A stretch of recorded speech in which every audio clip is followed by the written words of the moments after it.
Welcome to the Two Disabled Dudes podcast.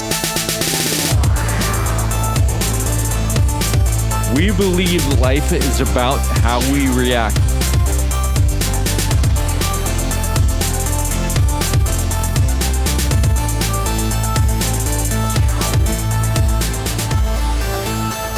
Hey everybody, thanks for listening to the Two Disabled Dudes podcast. We have another incredible interview for you today. Today we get to interview James Valentine. He is a lawyer in Washington, D.C., and he's an incredible advocate for the rare disease community. So we are really excited. James Valentine, welcome to the Two Disabled Dudes podcast. Kyle, Sean, thanks for having me. Can you introduce yourself to our listeners who might not know who you are? Sure. Always a little scary to be introduced as a lawyer in D.C. We're not generally a popular crowd, but my work, as you mentioned, really has been working to help advance therapies for individuals, not exclusively those with rare diseases, but very much focused in rare diseases.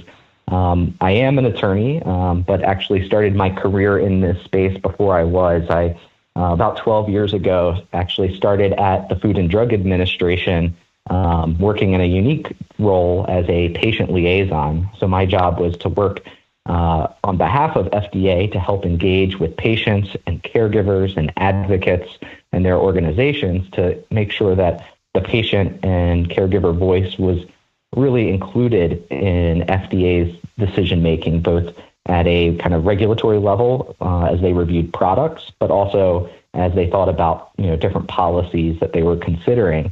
So I had the pleasure of doing that for 6 years, and I really got to know the rare disease community, kind of across the table, so to speak. But I did do my public health and law degrees part-time while I was working at FDA, and once I finished law school, made the jump to private practice. And so there I'm at this firm called Hyman, Phelps & McNamara. We are a boutique food and drug law firm. That just means we focus only on FDA products and regulated industry. But I, really feels like winning the lottery in terms of jobs, because I get to work every day with companies and with patient advocacy organizations, helping advance products through the pipeline, a lot of really innovative products, and again, largely for rare diseases. But now I get to actually partner and collaborate with patient groups, to kind of be on their side to help them navigate the regulatory process and make sure both companies and federal decision makers get to hear their voice. That is quite a resume and sounds like a pretty heavy job load.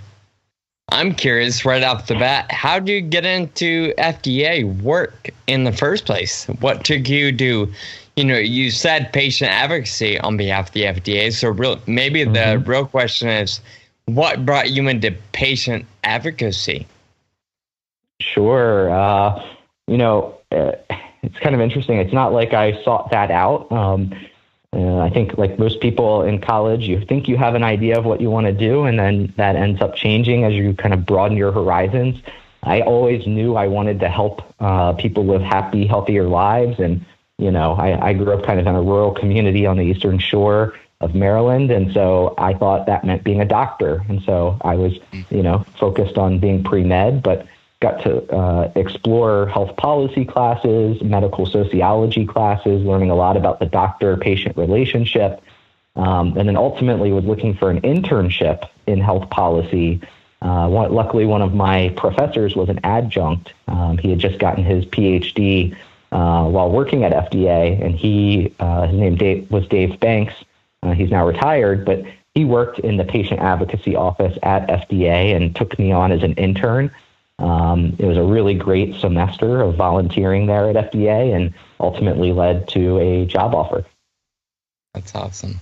Wow. So I know you were instrumental in instating the patient-focused drug development meeting program at the FDA.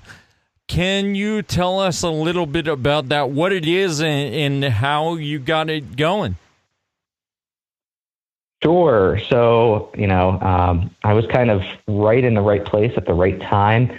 It's been decades that, patient advocates have been knocking on the door at FDA, sometimes even being a little louder than that, and I think appropriate at times, making sure that FDA was listening to them. And, I think as people within FDA, the scientists, the clinicians, as they experienced working with patients and advocates, they realized how much value they brought. They helped really help them understand these diseases and conditions that they're, responsible for overseeing new products that might help alleviate some of the burden associated with those diseases. And so, there had been this slow culture change that had been happening, and it was really reaching a climax where within the agency, and to a lot of credit to people like Dr. Janet Woodcock, who's the head of the Center for Drugs at FDA, viewed it as an important opportunity to make it more systematic. So rather than waiting for patients to come and be reactive, FDA should be more proactive in hearing from patients. And so we had an opportunity. I won't get into the details of the policy making, sausage making, but we had this opportunity to create this new program, and I was fortunate to be part of the small team working on that, and that is what evolved into patient-focused drug development. And it was really a pilot program, essentially, where FDA hosted meetings inviting for the first time not just one or two or a handful of patients and caregivers from a community, but really, pack a room full, a big, conference room full of patients, and really hear from them to try to hear the range of different experiences, try to engage people remotely at the same time, and it's been wonderfully successful. I got to help stand that program up. I helped with about the first 3 of the FDA-led meetings, and as both of you know, the program has since shifted to allow patient organizations to host these meetings with FDA. And that's called the externally led PFDD program. And the Friedreich's Ataxia Research Alliance, FARA, hosted one of the very early one of those. Yep. And I was on the outside at that point, so I got to, help groups on the outside with these meetings. Yeah. So speaking of that meeting, Sean and I were both there. You did an incredible job. We had really great participation from the whole FA community all over the country, and I assume all over the world too, because we were able to do like some live polling online, which was really cool. And all of that is recorded and available for anyone to see. It's a little long, but it's really great to get the patient voice down on recording.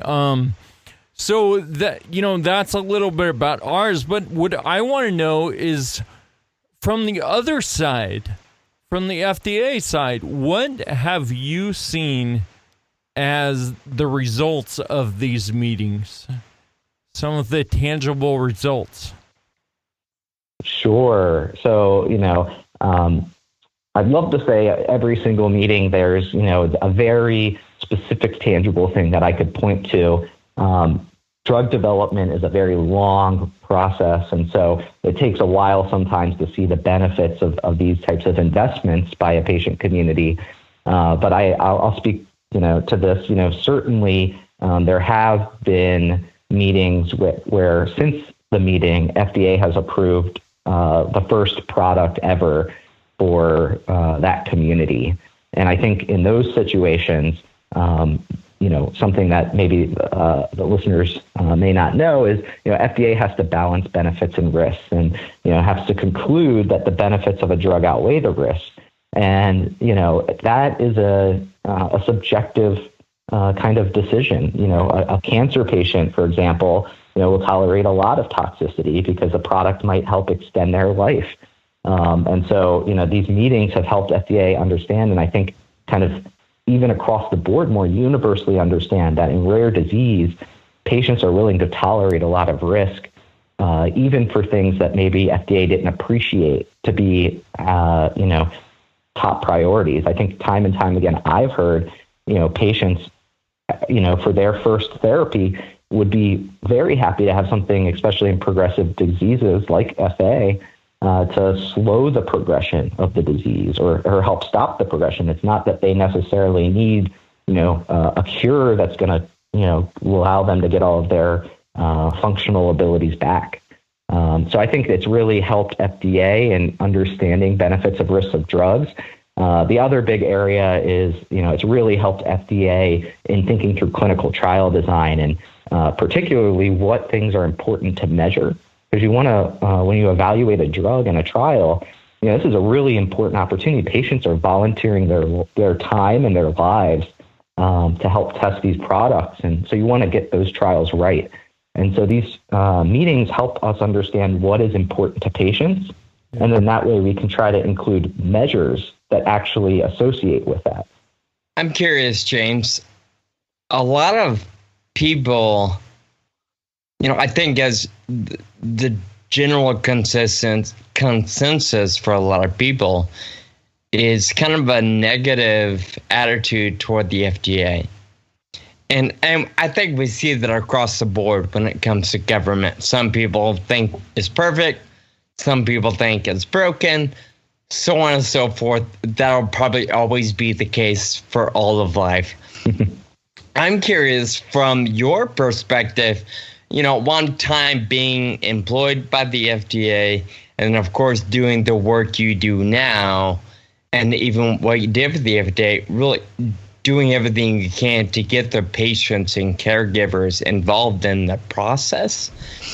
How do you help encourage people to understand the immense responsibility and balancing act that the FDA is up against?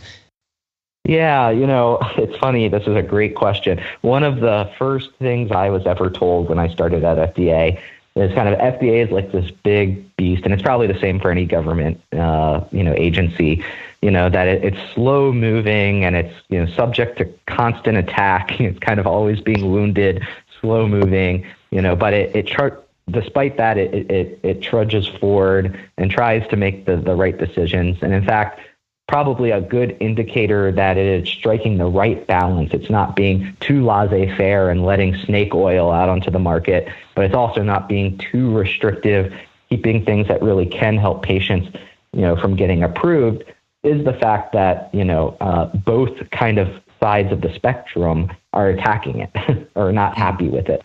So you have people who are, think that FDA is being, too loose in applying the laws that actually, mandate the standards that it's supposed to apply.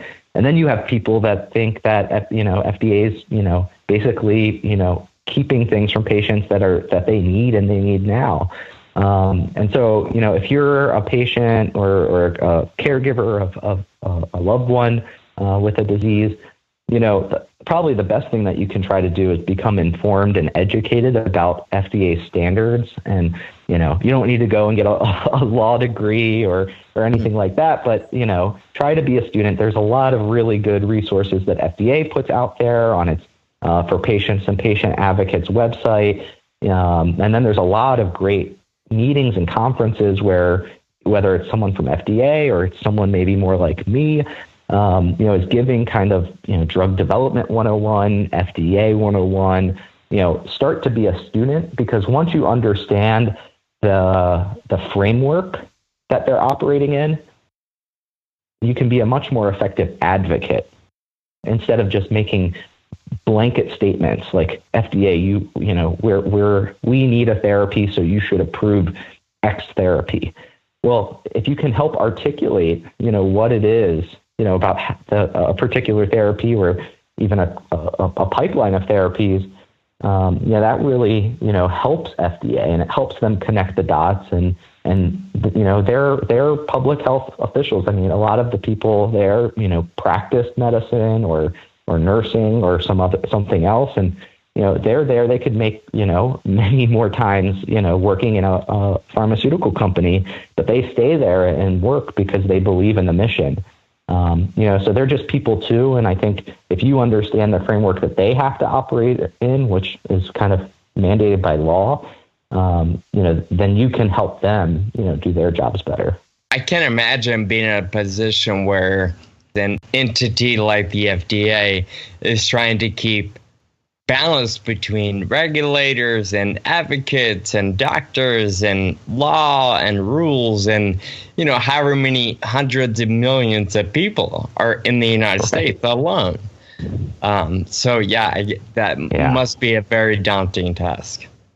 And it's so hard in rare diseases too, because the rules were designed kind of for the traditional path. And in rare diseases, by definition, there's not a lot of people, so that makes studies harder. You can't have a 10,000 person study in almost any rare disease. So it makes the results of those studies harder to interpret, and that's not to a company's discredit. That's not to There's nothing FDA did to make that so. It's really just the inherent challenges of doing research in rare diseases. And so, it takes careful consideration, because if you're FDA, you don't want something that doesn't work to go out on the market. And, every drug has risks. And so, you do want to be a good steward of that responsibility. But they feel it. They know that these, patients are in dire need, and they're it's really difficult. So, it's a hard place to be in, and that's why, the other side of my work that I love is, helping work with companies trying to figure out what are the best development programs. How should we design our studies to, have the best shot on goal of getting the right answer, determining if the drug really does or does not work. So when you talk about informing shots on goal, is that with the company you work with right now, the law firm? That's right. So, I'm part of our drug and biologic development team. So I bring that patient-focused kind of aspect to it. I think you increase your shot on goal, your chance of getting interpretable data by listening to patients and designing your studies, with patient input. But it's broader than that. It is really, looking to work with companies to, say, how do we, how do we design our first in-human study? Or how do we take our learnings from that first study and translate it into in rare diseases, your next study might be your pivotal study. Or if we're in gene therapy, your first study may be also your last study. That's how, sometimes flexible and truncated rare disease drug development can be. You're not usually doing, phase 1, then phase 2, followed by 3 phase 3 big studies. So we're working with companies to help them navigate that. And, I'm really proud to say, if I were to think of like 2 things that I'm, most proud of, one would be that work, foundational work that I've done, starting in my time at FDA in patient-focused drug development. But really, the second is, I've had the honor of getting to kind of be outside counsel on these programs for a lot of the first therapies ever for a rare disease, whether that be, Duchenne muscular dystrophy or spinal muscular atrophy, or amyloidosis, or even getting to help kind of with the next generations that make it, add a lot of value, like, in Fabry disease with the chaperone therapy, or Zolgensma, the first ever systemic gene therapy. So it's kind of the other side of things. We're kind of more working in the trenches and not so much in the spotlight, but it's really important work. James, you were telling us a little bit before how your work right now is with respect to the current COVID-19 pandemic. So can you talk a little bit about that and how you are working within your firm to affect the situation? Sure. I don't think we can have a conversation these days without COVID-19 and the coronavirus coming up. So thanks for going there. But yeah, we're in addition to doing our part and, working from home, like most of the rest of the world that aren't, essential frontline workers. We're continuing our work. So those companies that I, just mentioned, where we're helping with their development programs, they're facing unprecedented challenges, whether it's, patients, trying to, a lot of patients, are more vulnerable, and, it's legitimate to not want to go out into the world, particularly healthcare settings where clinical trials are conducted, to, avoid potential infection. But, even beyond that, clinical trial sites at different hospitals are being, closed down, and, different travel bans and things like that are making it really hard to do clinical trials. And, a lot of time, money, and patient volunteers have already been invested in a number of studies. So the question is, what can we do to try to help those studies continue on, have interpretable data, and most importantly, protect the safety of the participants in the study. Yep. So we're working with the regulators and the companies, and we're kind of playing it, or kind of learning as we go. Luckily, there's been a lot of flexibility to allow different trial visits to happen remotely. We're leveraging telehealth and remote technology. So there's a lot going on there. And then, of course, there's all the therapies that, might have some value to help treat or prevent COVID. And so we're trying to work through FDA's, working around the clock, and they're trying to help expedite these programs into the clinic so they can get to patients. So we're kind of doing that too. So it's really been, for us, we're probably way busier than usual because, everything else is on, continuing to go. And then we have this new wave of therapies that we hope to help. What kind of impact do you think COVID-19 might have long-term on the process, if you will, of either a trial or trying to move drugs along? Do you think it will have a lasting impact after things, settle down, assuming they will? I do. I think the world is going to change, Sure. And then the clinical trials are going to be one piece of that. I think there's going to be much more of an interest in doing, decentralized clinical trials. So, only, requiring patients to visit when necessary. It's there's going to be a big shift instead of, a lot of times in rare diseases, you're flying patients to only a few sites that are up and running, rather than do that, think creatively about what we can do from home. Sure. I think that's a great point because, like we mentioned, when it comes to the rare disease community, we don't have tens of thousands of people to choose from for one study. But if we're able to move so much of the trial process to a virtual sort of system, then how many more, hundreds or thousands of patients can a company or a research team connect with or be involved with? I think the potential for that could be and might be incredibly beneficial overall. Oh, I couldn't agree more. I think it goes the same with just workplaces. I think Sure. Employers who maybe were resistant to telework, they see that it can work now. Same with clinical trials. Yeah. We see it can work, so now we should do it more. Going back to your patient advocacy stuff that you do with the rare disease community, Sean and I were both at Global Genes in 2019, and you received a Champion of Hope award. And that was really awesome to see you on stage receiving that award, knowing that the whole community is so proud of the work you do. And so taking into account, all the heart and soul you put into your work and all the effect that you've had on individuals in the community, what do you think is the most prominent issue or the most prominent few issues that patient advocacy is going to confront in the next 10 years or so? Oh man, yeah. So, well, first, thank you. It was, such an honor to be recognized by Global Genes and the rare disease patient community.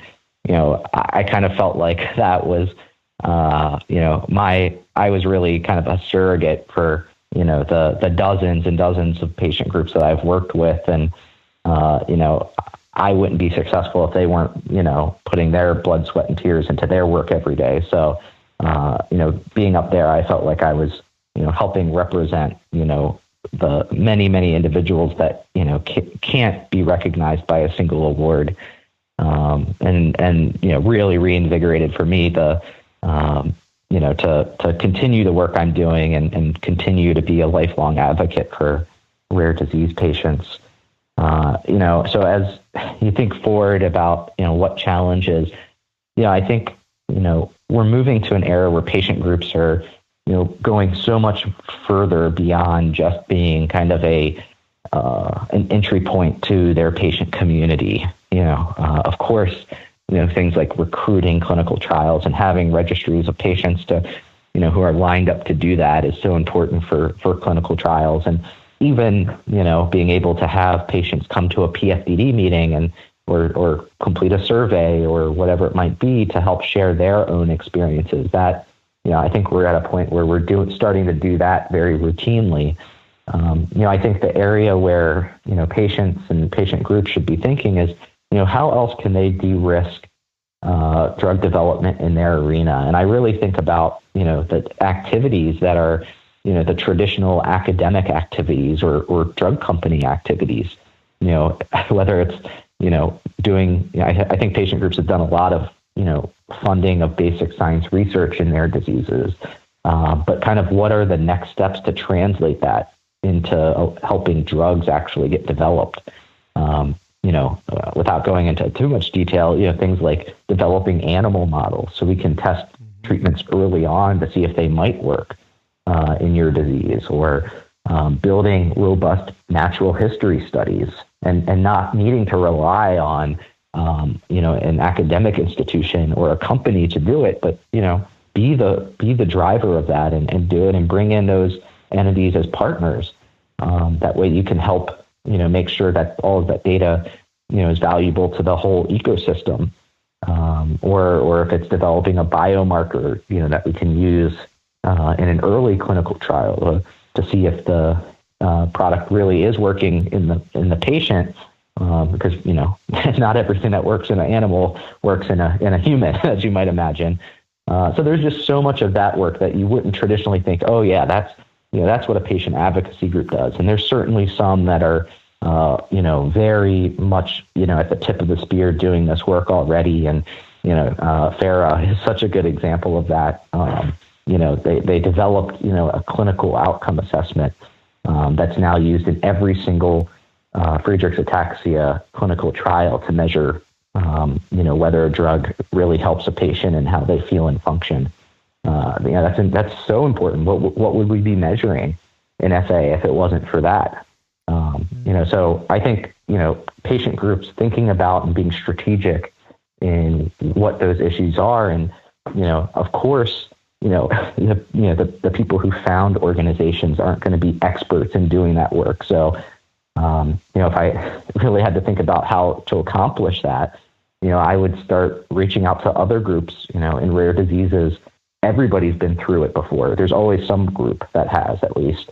So reach out and find those groups or reach out. People are so willing to share their knowledge and expertise, whether it's, at a company, even if it's a company that's not working in your disease area. Or someone, that's more of like a advisor or consultant like me, and even at FDA, people are willing to meet and help guide people because we all recognize the value of those things. I love that advice because I think it even goes far beyond just what we're talking about right now. There's always somebody that has either done it before, done it similarly. So when you're developing either a new system, a new drug, a new business, a new idea, the best way to develop that idea, in my opinion, is to do some research on the people, the companies, the entities that have gone before you. Sure, it might look different, hopefully. We're not just creating or repeating the same thing. But I think getting in there and figuring out what people did and what worked well, what didn't work well, helps us all evolve and create a better product, a better system, a better whatever it may be. So I love that advice, and I do believe that it just speaks to so much more than just Absolutely what we're talking about. I value that. Thank you, James. It was an incredible conversation. Thanks for not only today, but all you do in the rare disease community and just to make the world a better place. I was going to say, you're so welcome. And I'm a fan of the podcast, and I was just going to ask if you guys would be okay if I took a chance to do a statement of thanks. I love that you guys have been doing that. Yeah. And just thought that it might be a good chance for myself. Yeah, absolutely. But before you do that, James, would you mind telling our listeners where they can connect with you? Like you mentioned, you have a lot going on. You're able to help bring some consulting or different opinions to the mix. So if somebody wanted to reach out to you or connect with you, how would they do that? Sure. So I'm on LinkedIn, James Valentine at Hyman, Phelps, and McNamara. So that's, you can feel free to link with me there, shoot me a message, or by email. My email is jvalentine@hpm.com. Beautiful. Thank you very much. Well, I'm excited that you've been listening and you know our habit of thinking notes. So I'm honored that you would even think of bringing your own to the table. So we absolutely welcome that. So James, take it away, my friend. Sure. Thank you. Yeah. So, there's always those unsung heroes in your life. And, for one that's, been by my side day in and day out for the last several years is my fiance, Jordan McSherry. Unlike me, who, I've been doing this for, and working in the rare disease community for 12 years, she's been living it, her whole life. Her brother is diagnosed with Duchenne muscular dystrophy, and, her passion and her, kind of moral compass to do always what's right for patients is always such an important reminder to me every single day to do exactly that. And so, she's been, of course, a direct, supporter for me, and, I love her tremendously. So just I feel like, when you see someone every day and you don't necessarily thank them for that. So, Jordan, thank you. I love it. Thank you, Jordan. Yeah. Nice work.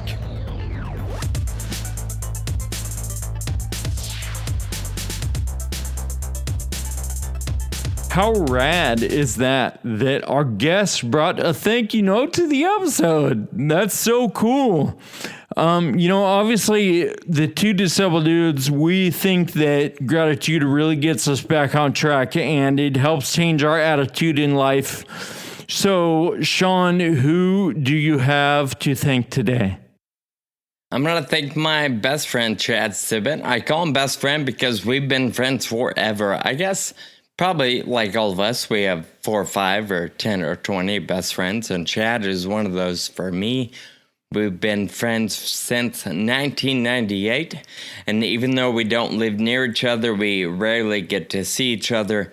Anytime there's a phone call, we pick up right where we left off. Chad is incredibly funny, always entertaining, and an incredible source of strength and some really good advice from, I was going to say from time to time, but always, if I seek his advice, he's got some good stuff to share. And he's a nurse in Southern California, and I recently was dealing with some weird symptoms, so I called him, and he walked me through some things. So I really appreciated having A, the friendship, and B, the resource of being able to call him and pick his brain on a couple of weird things. So Chad, thank you for everything, your wisdom, your experience, and more importantly, your continued friendship. My thank you note. So I recently watched this documentary called Crip Camp, and it's about a camp that was in the 70s, I believe, for people with disabilities. And it really created a lot of great friendships, and it sort of spawned the disabilities rights movement, which led to the ADA. Because of all these friendships that were built at this camp. And so my thought when I see that, it was a very impactful documentary. I think of F.A. Woodstock. And Sean, you and I were both, I've been to F.A. Woodstock quite a few times, and you and I were there together a few years ago. And in Indiana, the Hook family invites everyone with the F.A. and their families to their ranch for 3 days of fishing and tie-dyeing and swimming and hanging out and eating good food. And it's really incredible that the Hooks have created this venue for everyone to connect. It's very empowering. And so my thank you is to the Hook family for F.A. Woodstock. So there's something to be said for that environment. Thank you to the Hook family. Thank you, Kyle. Of course, again, to James, thank you for joining us today. And all of you, thank you for listening once again to the Two Disabled Dudes podcast. We look forward to chatting with you again soon. Until then, keep living with urgency. Thank you for listening to the Two Disabled Dudes podcast. Find us online at twodisableddudes.com and subscribe on your favorite podcast app. Connect with us on Facebook, Twitter, and Instagram. Special thanks to our friend and audio producer, Jake Tompkins.